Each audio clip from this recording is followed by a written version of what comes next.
بسم اللہ الرحمن الرحیم۔ مکھی کی وجہ سے ایک آدمی جہنم میں چلا گیا۔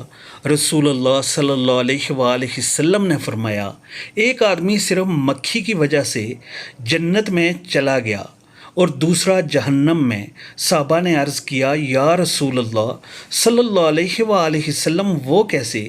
نبی اکرم صلی اللہ علیہ وآلہ وسلم نے فرمایا، دو آدمی ایک قبیلے کے پاس سے گزرے۔ اس قبیلے کا ایک بت تھا جس پر چڑھاوا چڑھائے بغیر کوئی آدمی وہاں سے نہیں گزر سکتا تھا۔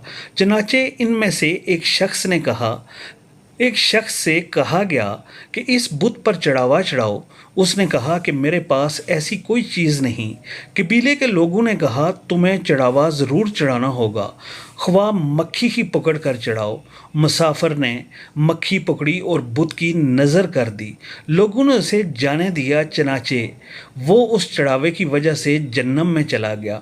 قبیلے کے لوگوں نے دوسرے آدمی سے کہا، تم بھی کوئی چیز بت کی نظر کرو۔ اس نے کہا، میں اللہ تعالیٰ عز و جل کے علاوہ کسی دوسرے کے نام کا چڑھاوا نہیں چڑھاؤں گا۔ لوگوں نے اسے قتل کر دیا اور وہ جنت میں چلا گیا۔